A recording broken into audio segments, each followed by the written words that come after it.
Hey besties, it is your witchy sis Luna, and I am so excited about today's podcast, okay?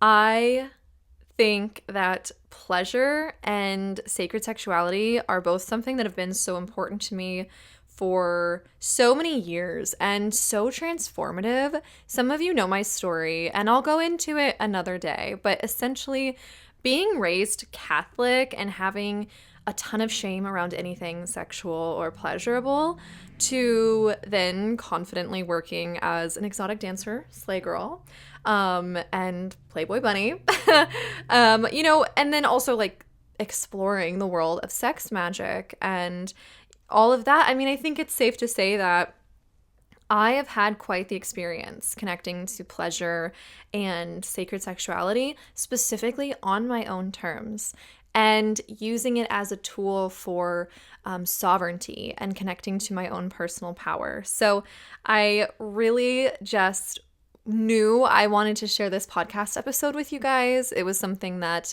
so many of you have asked about for so long. So I think this is going to be really beneficial because I think when we look at times of oppression and how there is so much hate towards women, specifically women who are sexual in any capacity, I think it's like all a ploy to get us to stay subservient. And I'm going to go into that more later, but it's so important because our sexuality is connected to our sacral chakra, which is the chakra that also controls power, personal power. And so when we connect to our sacred sexuality, we empower ourselves. And when we rewrite what sex is for us, what pleasure is for us, through this lens of personal pleasure and authenticity, it becomes this whole different thing than what sex and sexuality has been for many of us. So let's just get into it. I want to start with some definitions because these terms might be new to some of you guys and there might be multiple definitions online. So I just wanted to start with some definitions. Let's talk about sacred sexuality. What is that? So, again, there are many definitions of sacred sex, sacred sexuality. It is literally an ancient thing, and different cultures will have a slightly different take on it, but this is my definition. I wrote it down, so I'm going to read it. Sacred sexuality is the recognition of the sanctity of sexuality through the understanding that pleasure in sex is inherent to health and wellness as a human being. Sacred sexuality is the wisdom of knowing that our sexual practices can bring us into deeper connection to ourselves and each other, and that sex can be a spiritual practice. Through this practice, we can heal our wounds, connect deeper to our sacral chakra, therefore opening us up to more creativity, power, and overall pleasure. We can reconnect to our confidence and autonomy by owning our pleasure for ourselves. So that's my sort of woo-woo definition. So let's define pleasure too, just while we're at it. That's what we're here. Let's do it. Okay. So pleasure is just the act of connecting to our senses in a way that feels blissful. It does not need to be sexual in nature, and non-sexual acts of pleasure is actually something I recommend most to folks who, are healing a lot of sexual trauma, or they come from a background where there is a ton of guilt and shame around self-pleasure or sexuality. Sometimes, just connecting to the physical act of pleasure through the senses in a non-sexual way can open us up to healing pleasure in a sexual way. So what is the history of sacred sexuality? So this is something that, like I said before, has really spanned so many different cultures over so many different years. And I think this is something that it seems like something that's new age. It seems that something that like the, feminist movement brought us, right? But it's not. And that's kind of the sad thing. Like, this is kind of off topic, but I started watching Sex and the City, and I was like, it actually made me depressed because, let me explain. The characters were like, no one wore a bra. Love that. Queens everywhere. No one wore a bra. The characters were talking about getting eaten out and all this stuff, and it was on television. Like, Sex and the City was on television. And I'm just like, if this came out nowadays, like, people would lose their fucking minds. Like, the conservatives, the Christian nationalists, like, they would freak out, right? And it's just kind of crazy to see how we had gotten pretty advanced in the slightly recent future, or slightly recent past. You know, when, like, with the rise of feminism, and we were like I think we were on a good trajectory. We weren't there yet, but we were getting there. And recently it has really started to go backwards. And so I think for a lot of us, like, who maybe don't remember that time, you know, when Sex and the City came out, I was not watching it. I was a child. So, you know, it was just so crazy to me to see something that was on television. I was just like, this would be so woke feminist nonsense. Like, if it came out today, like, people would lose their fucking minds. And that's sad to me. Like, we had made this advancement and now we're going backwards. And furthermore, what I'm trying to say is sacred sexuality had been a thing for thousands of years. And it wasn't until the puritanical movement and the Christian Crusades that sex became this thing that was, you know, shameful. And something between a man and a woman and married or whatever, you know, and not just like, oh yeah, this is something that also feels good, so sometimes I do it, you know? And so I think a lot of us just have to really look at the grander picture of history, to know that this is not a new thing. This is not new age. This is not even progressive. This is shit we were doing thousands of years ago, you know? This is nothing new. So I mean, I could literally do a whole episode on the history of sacred sexuality, so I'm just going to try to keep it brief, give you a really, really quick, brief breakdown, just to help you conceptualize throughout history how this has been a thing forever. So one of the first instances that we know of are the temple priestesses of Inanna. If you don't know, Inanna was a Sumerian goddess. So this took place around 4100 BCE to about 1750 BCE was when ancient Sumeria was a thing. So like literally thousands and thousands and thousands of years ago, right? Again, this is about 4100 to 1750 BCE. And the temple priestesses of Inanna were these sacred sex workers. Essentially, this idea was you could, you know, connect with the divine feminine, you could connect with the goddess through sex acts with these sacred priestesses, which might sound crazy to you. You might be like, that's prostitution, blah, blah, blah, blah. You know what? Fuck it. Sex work is real work. We're going to start there.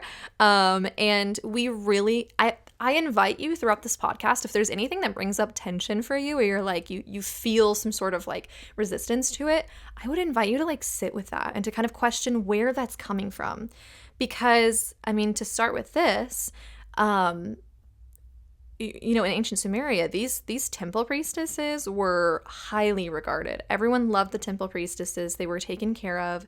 They were viewed as these very sacred women, you know, and there was no weirdness about a sex work and about this job. So when we notice perhaps resistance or, you know, whatever coming up when we talk about like sex work, it's interesting to kind of understand that, you know, sex work was not always something that was taboo and shameful. It was something that was well respected.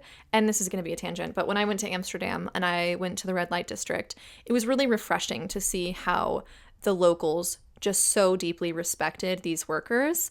And I went through the museum, which I highly recommend if you're in Amsterdam. It's called the Secrets of the Red Light Museum.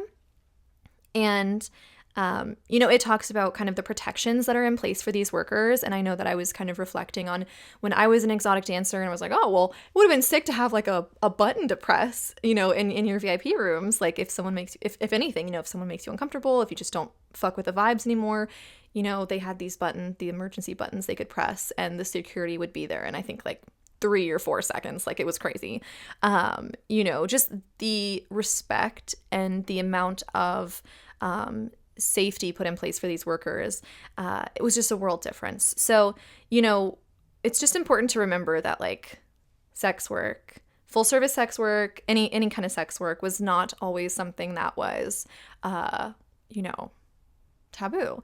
And it wasn't until the puritanical revolution, I guess, and even more recently, that it's become something that is like taboo. So just something to think about. So we've got the temple priestesses in ancient Sumeria. We also have the image of Shakti in Hinduism, and this is where tantric yoga, tantric practice, kundalini comes from. So we love that. And I actually recently saw this theory that I need to look into more, but essentially it was talking about, Mary Magdalene, and that she was actually a priestess of Inanna, and that the name Mary in that time was just the kind of name that they used for priestesses. Though by this time, sex work would have been frowned upon rather than celebrated as it was in ancient Sumeria.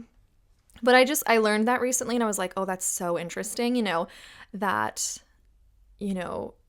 that's all the people were named Mary because that was just the name for like the priestesses of Inanna, and so then we come into modern New Age culture and paganism where we start to find sex magic, and things like that. But this is a very, very brief, there's Gnostic practices of sacred sexuality, Kabbalic practices of sacred sexuality. Like, there is so much you can research on this. I just wanted to give you a little quick breakdown just to let you know that this is something that has been happening forever, literally. And so why are we so disconnected? Like, I think that's a huge question. Why now? Why are we so disconnected? And specifically, what are the biggest issues that are holding us back from connecting to our sacred sexuality? I made a list. Here's my list, guys. These are the biggest issues that I think hold us back through my own personal practice and shedding of that kind of conditioning. We have guilt, we have conditioning, we have comparison, lack of sexual health resources, and finally, a disconnection from our bodies. Okay? And before we start to break down those kind of issues holding us back from connecting deeper to our sacred sexuality, I wanted to take a moment and say thanks to our sponsor, me, okay? I wanted to talk about my Astrology Academy before we go any further, okay? So just wait a second, let me tell you about this because this shit is cool, okay? So Seducing the Stars is my 13-module, everything you need to know to read your natal chart course, okay? It is a go at your own pace. We had the live round back in November. We finished that up. So now all of the recordings, all of the classes you can access, and you don't have to worry about showing up every Thursday at 7 p.m. You can take it at your own pace. You can rewatch as much as you want. You can go quick, you can go slow, you can binge it all in one night. So there is hours of video footage teaching you exactly how to go from Astro Curious to Astro Pro. You'll be able to read your chart with ease so you can know all the secrets of your chart. And in addition to the 13 modules, there are quizzes, bonus modules, a Discord to connect with the other students, and there's also exclusive access to live Zoom office hours with me. It can be a one-on-one for 15 minutes. If there's anything that you're stuck on, since it is a go at your own pace, it is something you are going to be doing on your own, I wanted to offer that, free live meeting with me to answer any questions because, we learn a lot. We learn a lot in this class, okay? So I wanted to share some quotes from some of the Seducing the Stars alumni. Okay, we've got, so informative. I feel able to structure my spiritual practice better based on the astrology of the moment, and I can also approach different situations and people in my life armed with a little more context. It feels like I'm playing chess, having already started moving my pawns before the other person is there. I feel so much more in control. We also have, this was so incredible. I've taken so many online courses over the years, and this was one of the very best. I really felt prepared to practice reading other people's charts when it wrapped. I loved it. So I wanted to share with you guys an exclusive discount code for my listeners today. So you can use the code GoodWitchBadBitch to get 11% off of the course, okay? It's a $333 course. It is on the low end of prices for for astrology courses out there, girl, go get it, because those ones, there are some very expensive courses out there. I wanted to make this very accessible. So use the code GoodWitchBadBitch to get 11% off. And yeah, go get it, girl. Okay, let's get back to the episode. So let's start with the number one, and this is not really in any particular order, but let's start with one of the things that really holds us back. This is one that I think I dealt with a lot, and this was guilt and shame, okay? I think this is a huge thing for women and for people who were raised in Catholicism or Christianity perhaps, or any maybe any religion that really puts that kind of conditioning onto women, okay? I know that, I mean, you have that religious influence, right? But then you also have the cultural influence of slut shaming and like, oh, don't be a slut, don't be loose, like no one wants a girl who sleeps around, blah, blah, blah, blah. You know, I think from a young age, we're really filled with so much guilt that isn't even ours, right? We don't even have the time to ask ourselves, what are our boundaries? What are our comfortability around sexuality, sharing it with ourselves, sharing it with others, before we are inundated with guilt and these ideas and these beliefs and these boundaries that are put on us by culture and by society, right? You're told not to be a slut, don't sleep with a lot of people, don't do this, don't do that, don't do that, don't wear this. But is that coming from you? And I feel like 9 times out of 10, it's not. It's something that we are conditioned with. And maybe you will be like, oh, I just do like to dress modestly, whatever. But you need to do that deconditioning work to understand that that is coming from you and not coming from somebody else, right? You know, I think there is also a lot of societal framing about what sex is as a very much as a thing women do for men, which first of all, heteronormative as fuck. We don't like that. But also a recipe for an unfulfilling sex life. I mean, we wonder why, like, the orgasm gap is so crazy, right? And if you don't know what I'm talking about, essentially, statistics show that, like, men orgasm so much more than women do. We're in an epidemic. The girls are not coming, you guys. This is horrible. This is horrible. I mean, women have the clitoris, which has like the most nerve endings of anything in the human body. So it's like, why is there the orgasm gap? And I think so much of this repression of sexuality to women has been the culprit of it, right? And this idea that it's like something to do for a man rather than like a co-working, I don't know the word, you know, like a collaborative, like we can both feel good, we can make each other feel good. And furthermore, I do think that self-pleasure is something that is very normalized for men, but I don't think it's so normalized for women. And I think a lot of women face shame around that. And so, I mean, the biggest question is, how do we reverse that guilt? I think something that has helped me is just asking myself, like, what am I guilty for? Like, what is this guilty for? I know that, and this is something that kind of like teeters on the line of conditioning as well.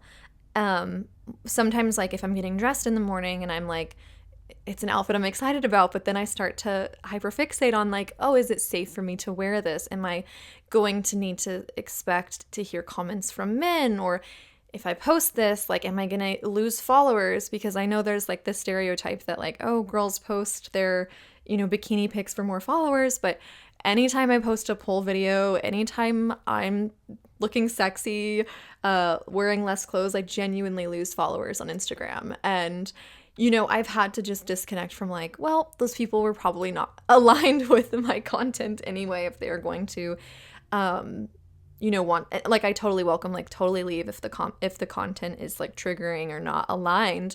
But instead of feeling like, oh, this is a bad business decision because I'm losing followers, I'm like, oh, I'm actually not going to dull my authenticity, and things that I enjoy doing because people are like, you know, triggered by it and will want to unfollow or leave or whatever.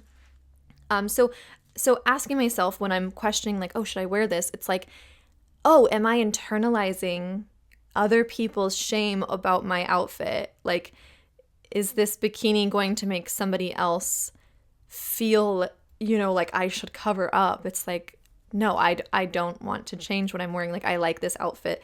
I feel confident. I like this color. Like, I am comfortable in my body and it's my body and I get to choose what to wear. But also, I mean, like, I remember there's so much conditioning. I remember growing up being told that self-pleasure would make you go like deaf or blind. Like, I don't know if that's like an exclusively Catholic thing or what, but I totally remember that. And I got so in my head as a teenager and I was like, oh, I hear it. I'm losing I'm losing my right hearing. And I got like so in my head. But I also remember being told like, oh, boys do it. Boys self-pleasure, but girls don't. That's gross. And I remember really internalizing that for a really long time of like, oh, well, it's gross if girls do it. And I know it sounds simple and this is just a small part of the process, but I do think like asking like yourself like, do you agree with it? Does that make sense? Does that make any sense to you? I mean, for me, that doesn't make any sense. I think that all humans have this need. And something that's really helped me is researching like the scientific facts of what orgasming is, what it does for your body, what self-pleasure is. And orgasming is just like canonically good for your health. Like, it is just factually proven. You know, orgasming is great for your health. And so, you know what? That was all I needed to know. I was like, alrighty, all right. And I actually I have this joke. I have this joke that if I don't orgasm for too long, like I start to turn evil. Like the evilness in me grows. The longer I go without orgasming. And I'm going to be so real with you guys. I think it's true. I actually think it's true because sometimes if it's been a hot minute, and then I orgasm, I'm like, oh no, I feel the evil leaving my body. Like, I actually feel lighter and I feel, you know, and that's because that's literally what it's doing. Like, it releases the feel good endorphins. It releases stress. It helps release tension. You know, and so honestly, orgasming is actually what I need to do to keep this world safe from the evil within me. So I think me orgasming is actually like an act of service to society. So if that's all you need, take that. But I do want to note that like still many people will experience guilt during and after sex or self-pleasure, sometimes even due to that hormonal release. And this is just something I want to raise awareness of. I definitely experienced this when I was on Ritalin. Because there's so many like different, I don't actually know the science behind that, but you know, I think if you struggle with depression, anxiety, ADHD, if you have a hormonal imbalance in your noggin, remind yourself that it's okay if after you orgasm, you feel a sense of dread or you feel, you know, a lot of guilt. Even if it's like you've worked through the conditioning guilt, it's just like out of nowhere, because that's what I was experiencing. And I was really confused by it because I was like, I don't know why I'm feeling guilty. Like, this doesn't feel, you know, normal. But what it is because it is such an endorphin release, if you have a chemical imbalance in your noggin, it can kind of fuck with that and you can kind of crash afterwards. It's such an intense, you know, kind of chemical release that you kind of start to crash. And I'm not a scientist. I'm probably using the wrong words, but I'm hopefully getting the point across. So if you do find yourself experiencing that, just remind yourself that like that's okay. You don't need to shame yourself more for feeling that. That's okay. And that is something that is like pretty normal actually. And I think the more you hold space for a sacred sexuality practice that is supportive to you, the easier that shame is going to be to disappear. The quicker that's going to go away. So with this, a big thing I would recommend is to craft a self-pleasure practice and really let yourself take it at your own pace. You know, whether that's starting out non-sexual and just giving yourself a massage with your favorite smell good lotion, that's self-pleasure, right? Or taking a nice bath. And maybe you move forward to, you know, investing in like a cute sex toy and like playing with it and just trying with it, taking it at your own pace. Don't push yourself. You don't have to prove yourself. You don't have to be the coolest girl who does butt stuff. Like, you don't have to do things you don't want to do. Really taking that, the observer out of it and just getting into your body. You don't have to prove yourself. You don't have to do anything you don't want to do. You don't have to push yourself to come or to whatever. You know, you can just take it at your own pace. The next thing that's a big I think, issue is the male gaze and perfectionism. And this is kind of that conditioning, right? I think a big thing that a lot of women face is that most mainstream erotic media is not made for the female gaze. It's made for the male gaze. And I think things are getting better. I mean, you've got the for women section, which sometimes can be good. And I have in the past enjoyed like production companies that are fully woman owned and led.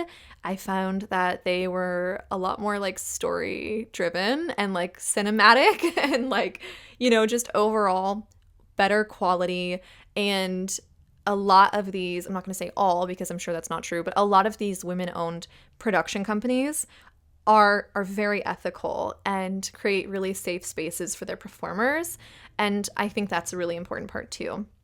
And I think when you find erotic media created by women for women, I think it will resonate a lot more. But we know that, and I don't like to generalize, but men tend to be a bit more visual and physical, whereas studies have shown that women typically need some intellectual stimulation, whether that's audio, whether that is a good storyline. I know for me, I've always attributed it to being like an actor and being like actor from day one and a writer.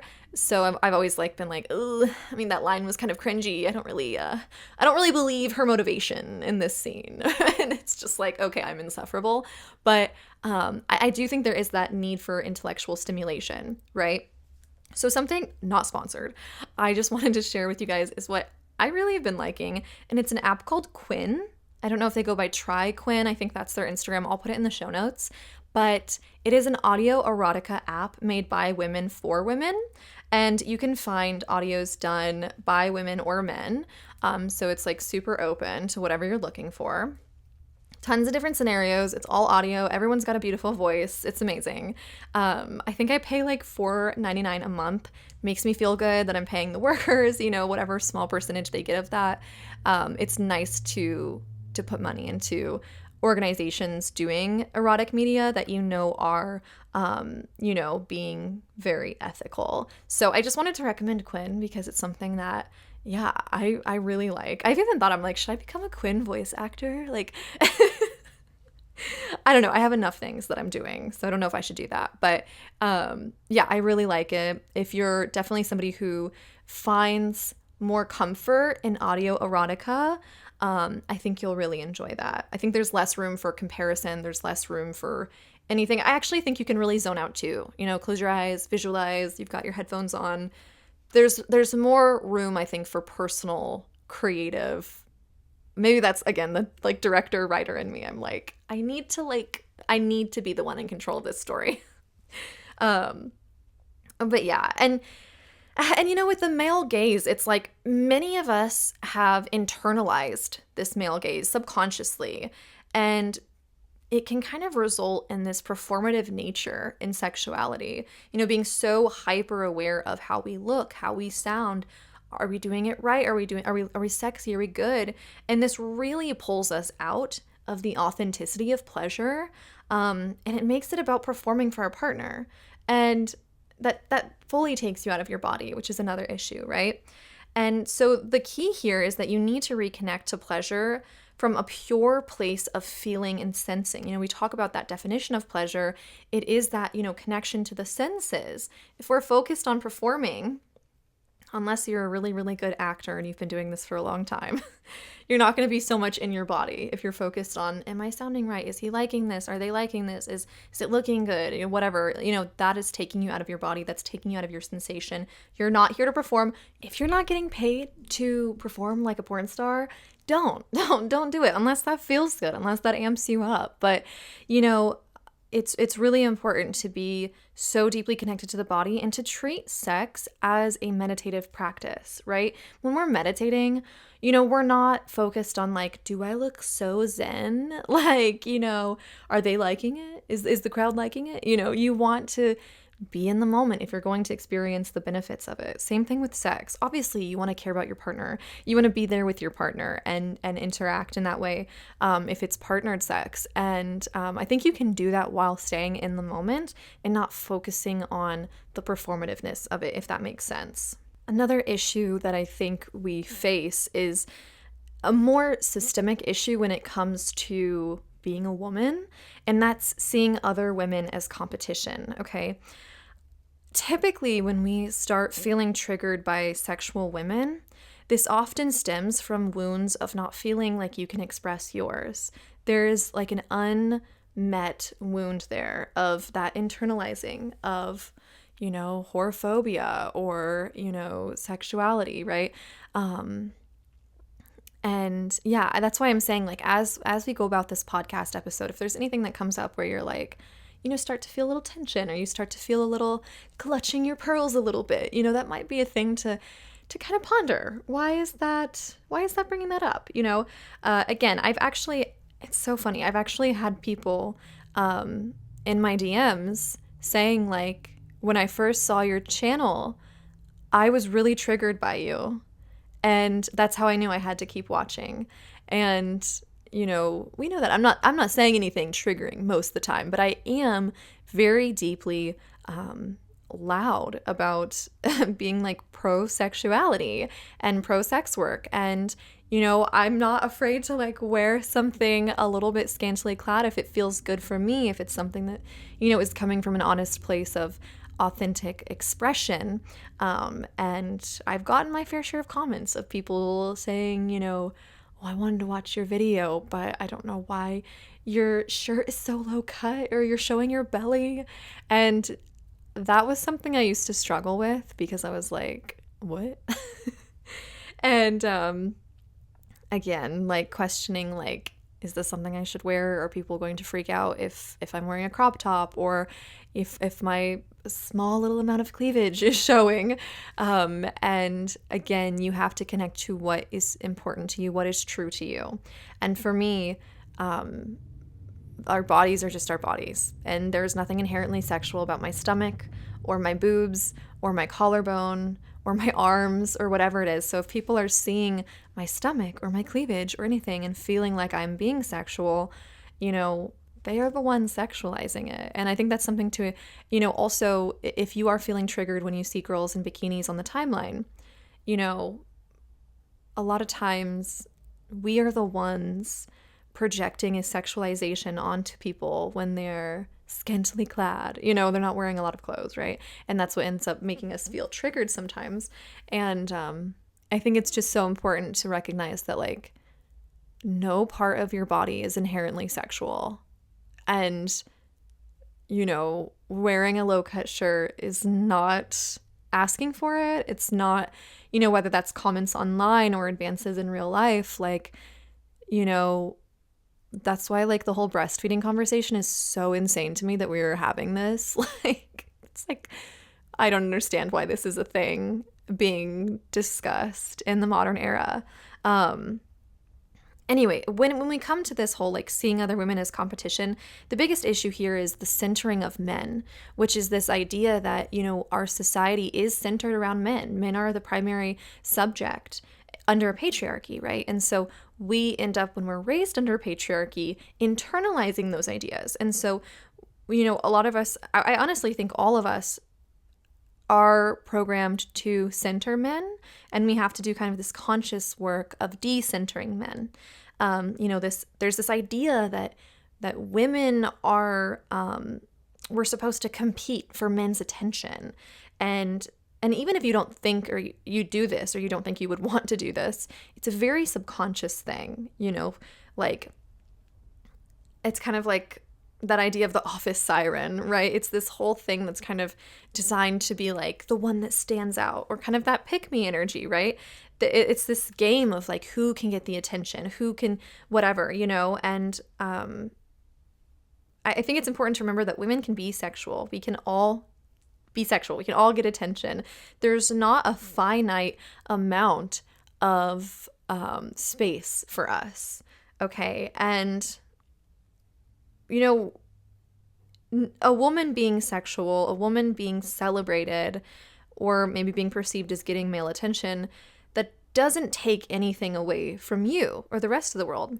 But also, male attention is not something we need to be striving for, right? It's okay to want attention from people, but we need to be like really careful with that. Like, I love attention. Can we be real? I'm an actor, I'm a YouTuber, like I clearly like attention. I clearly like it. But we need to just be mindful and make sure that we have a healthy relationship to that, right? And at the end of the day, all of us can express ourselves and be sexual beings and be pretty and be successful. And it doesn't need to be a competition. When I see a girl in a really cute outfit, I'm like, hell yeah, queen. Like, amazing. Like, fuck yeah. Slay. That doesn't take away from my beauty. That doesn't take away from my light. I can hype her up and give her attention and uplift her and celebrate her. And it's not like it's not this finite energy. I'm not giving anything away of mine. Just because there's another hot girl in the room doesn't mean you're not hot, right? Just because there's another successful girl in the office doesn't mean that you can't also be a successful girl in the office. Again, we need to decenter this idea of there being a finite resource and this being a competition, right? There's plenty of success. There's plenty of love to go around, right? Another, and the last one I'm going to talk about, issue disconnecting us from our sexuality is the disconnection from our bodies, okay? And this is huge. I mean, everything in our society is designed to get us out of our bodies and to, keep us constantly going and constantly active and scrolling and watching and whatever, right?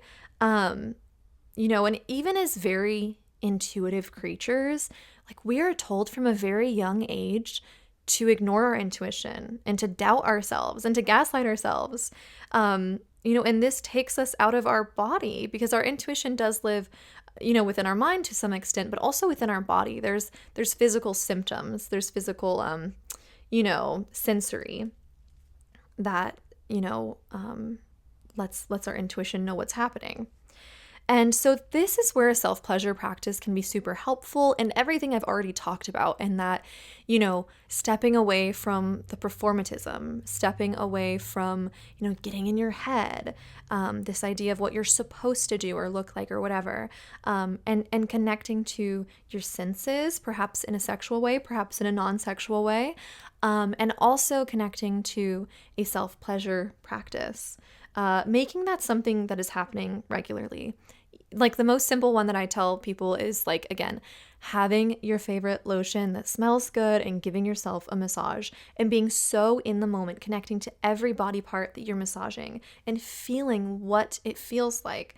This is a great practice because you're both active and receptive in this process. So you're actively giving the massage and you're the receptive one receiving the massage, right? So it's really great for that connection to your body, that balance, that kind of reconfiguration. This is something I always do if I'm feeling disconnected from my body. If you're wanting to go in a non-sexual route, if you're wanting to kind of ease yourself into connecting to sexuality, connect to a sensuality practice. So practice connecting to all of the senses. Maybe you have some music going that makes you feel good. You've got some incense going. You're in some nice clothes. Like today I'm wearing my silk pants that felt really good for this episode.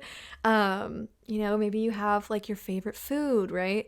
Connecting to all of the senses, and this is going to get you into your body, which is literally the first step, okay? Also, creating a meditation practice is really good as well.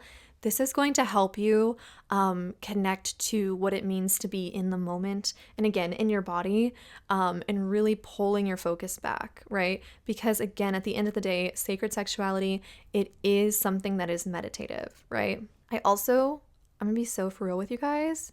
Get a sex toy. Get a sex toy. I like Belisa, I think is how you pronounce it. I'll link them down below. They have some crazy ones. And that can just kind of help. I don't know. That's just from girl to girl. Okay. I like a good sex toy. So again, to conclude, this is how to reconnect to pleasure. Maybe check out that Quinn app if it feels resonant. Find erotic media that resonates with you. Craft a regular self-pleasure practice. I have a book recommendation. You can read Sacred Sex by Gabriella Herstick. It's my favorite book on this. It's literally like the textbook to sacred sexuality. I highly recommend it. It goes so much deeper than I could today. really ground down into a meditation practice. Connect to those senses, connect to movement. You can do like some really fluid yoga from your intuition, any flowy movement. Another thing I would recommend is taking a pole class. This is something that is just like inherently like connecting you to that sacred sexuality. And continue to do things that bring you pleasure in a non-sexual way, right? So like I was saying, invest in a perfume you love. Get a jasmine or vanilla scented massage oil. Dance. Eat your favorite foods. Invest in soft sheets. Decorate your home in beauty. Create a glamour routine. Speak to yourself gently. Fill your home with flowers and fill it with your favorite music. Create this environment that is sensuous. When we connect to pleasure and sexuality, we really do start to connect to our sacral chakra, which is where that power is held. For centuries, the patriarchy has disconnected women from their personal power in order to keep us subservient through puritanical culture and through shaming us for being sexual beings. Deepening your relationship to your sacred pleasure practice is an act of resistance against the oppressive forces of the patriarchy. And it's a way to deepen your connection to your soul, to yourself, to your experience here on earth as a human, and to others as well if you want to bring them into your practice. That is what I have for you guys today. I really hope this was informative. I hope this was helpful. I hope it resonated.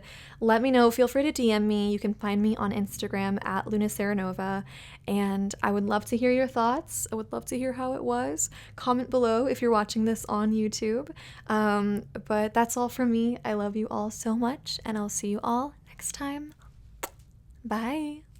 Hey, are you still here? Oh my gosh. Well, if you love this podcast as much as I think you do, go ahead and leave a review, whether that's on Google, Apple, Spotify, wherever you listen to your podcast. Reviews help us out so much. They let other people know that you give it your 5-star rating, and it also just sends us so much good energy. So definitely do that. And if you're craving more of this good witch, bad bitch energy, you know where to find me at LunaSeranova on all platforms. You can get a tarot reading, astrology reading. You can join my astrology academy, or you can just follow me on YouTube for more free good vibes. So all my links will be down below. Thank you so much for watching, and don't forget to subscribe, follow, and leave a little review. Love you all so much, and I'll see you next time. Bye.